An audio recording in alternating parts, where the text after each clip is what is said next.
Hello friends, welcome to SAR the Southern online YouTube platform. Myself Ravina. I am talking about antibodies. So let's start.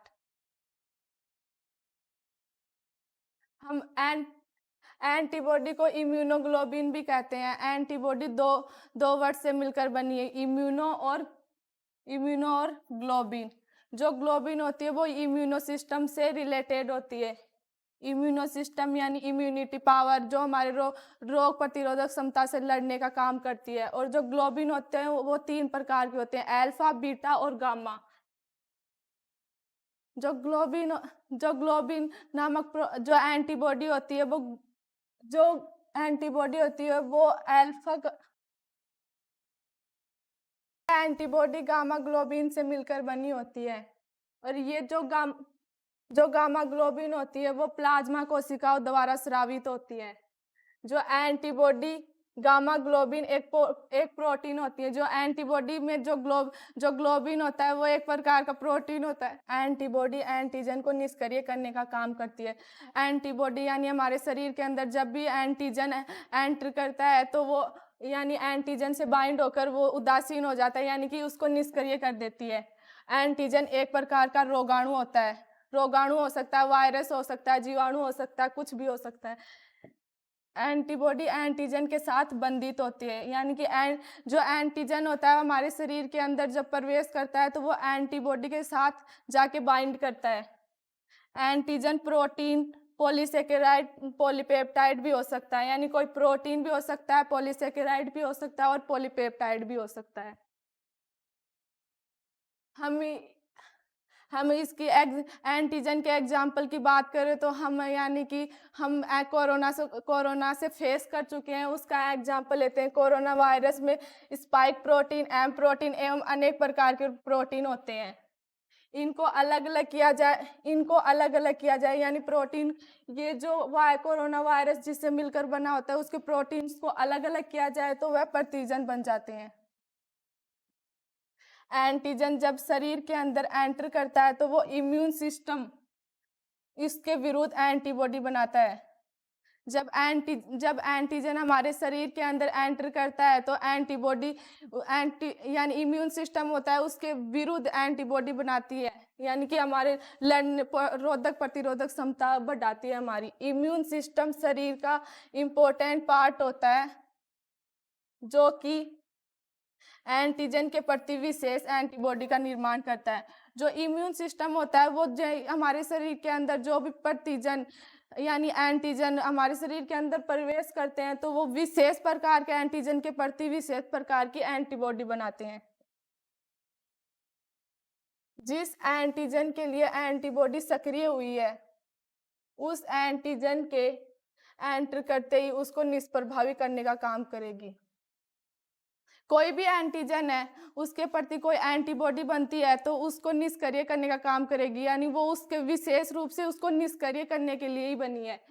जो antibody है वो 5 प्रकार की होती है, आईजी, आईजीएम, आईजीए, आईजीडी और IgE. ये जो आईजी होता है, आईजी का मतलब एंटीबॉडी होता है।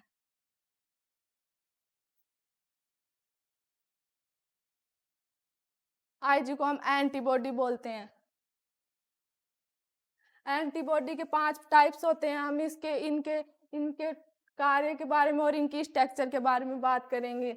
जो आईजी होती है वो एकलक इकाई होती है, आईजीएम पंचलक इकाई होती है और आईजी द्विलक इकाई होती है, आईजीडी एकलकी और आईजी एकलक। इनके कार्य की बात करें तो आईजीएम जो होता है ये जो प्रतिरक्षी होती है प्लेसेंटा यानी आवल को पार कर भ्रूण तक जाती है, यानी कोई मदर है उसके गर्भ में कोई भ्रूण पड़ रहा है तो उसके अंदर जो प्लेसेंटा होता है उसको पार कर उसको एंटीबॉडी प्रदान करती है। और जो आईजीएम होती है जो प्रथम उत्पादित प्रतिरक्षी होती है, यानी कि हमारे शरीर में कोई भी ऐसी एक्टिविटी होती है उसके प्रति प्रथम कार्य आईजीएम करती है। आईजीए माँ के दूध में पाई जाती है। आईजीडी ये माइक्रोबियल कारकों के उत्पादन के लिए बेसोफिल मास्ट कोशिकाओं को सक्रिय करती है। IgE ये प्रतिरक्षी एलर्जी केसेज में हिस्सा लेती है। अधिकतर एंटीबॉडी की संरचना समान होती है, यानी कि अधिकतर एंटीबॉडी की संरचना समान होती है, और जो दो एंटीबॉडी होते हैं IgM और IgA, इनकी संरचना भिन्न होते हैं, क्योंकि ये एक पंचलक होता है, एक द्विलक होता है। एंटीबॉडी का आणविक भार 2500 डाल्टन होता है। एंटीबॉडी परस्पर डाइसल्फाइड बंध द्वारा बंधित होते हैं।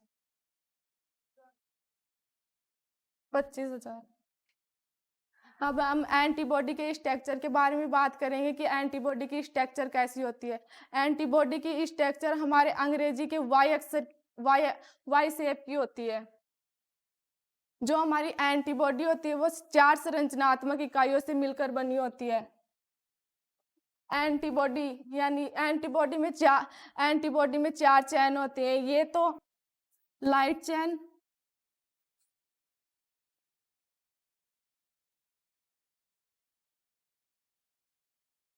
ये हैवी चेन,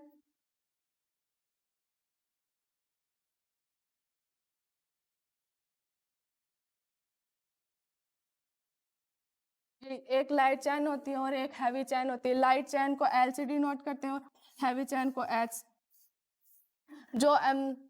जो लाइट चैन होती है उसको L से डिनोट करते हैं, जो हैवी चैन होती है उसको H से डिनोट करते हैं। ये H और L दोनों मिलकर डाइमर बनाते हैं और ये डाइमर मिलके एक पर एंटीबॉडी का निर्माण करते हैं।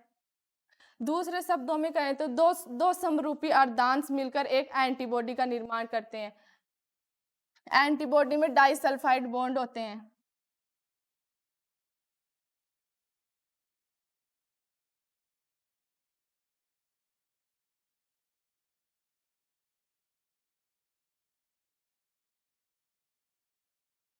इसके जो ऊपर का भाग होता है उसको FAB भाग कहते हैं, और उसके जो नीचे का भाग होता है CWH की तरफ को उसको FC भाग कहते हैं। ये FAB को कहते हैं एंटीजन फ्रेगमेंट, और इसको कहते हैं फ्रेगमेंट क्रिस्टलाइजेशन। जो इसके बीच में डाइसल्फाइड बॉन्ड द्वारा बंधित होता है उसको हिंज कहते हैं। और जो ऊपर का ये भाग होता है ये वेरिएबल पार्ट होता है, यानी अस्थिर भाग होता है। और जो इससे नीचे का पार्ट होता है ये स्थिर होता है।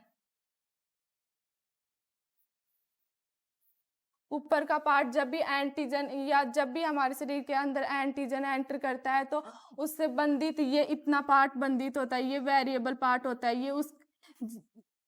ये किसी भी एंटीजन का किसी भी प्रकार की शेप में चेंज हो जाता है। ये जो लाइट चैन होती है लगभग 220 एमिनोमर से मिलकर बनी होती है।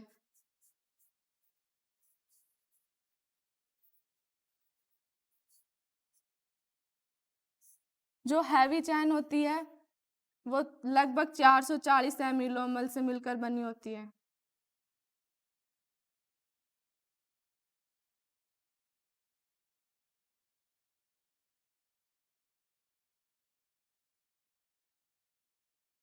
जो इसके बीच का जो हिंज भाग होता है वो लचीला पार्ट होता है। ये लचीला होने के कारण हमारे प्रतिरक्षी हमारे यानी कि एंटीबॉडी से ये किसी भी प्रकार के शेप में चेंज होके और छोटे बड़े अणु पर एंटीजन के इसके अंदर समाहित हो जाते हैं, यानी कि छोटे बड़े अणु इसमें यानी किसी भी शेप में चेंज हो जाते हैं। और जो इसको एंटीबॉडी को 3 पार्ट्स में बांटा गया है, CH1, CH2 और CH3। इसके ऊपर वाले पार्ट को जो अस्थिर भाग होता है वेरिएबल पार्ट, इसको VL, जो यानी कि कांस्टेंट पार्ट होता है जो स्थिर होता है इसको CL और नीचे वाले पार्ट को CH कहते हैं। सर हो गया पूरा।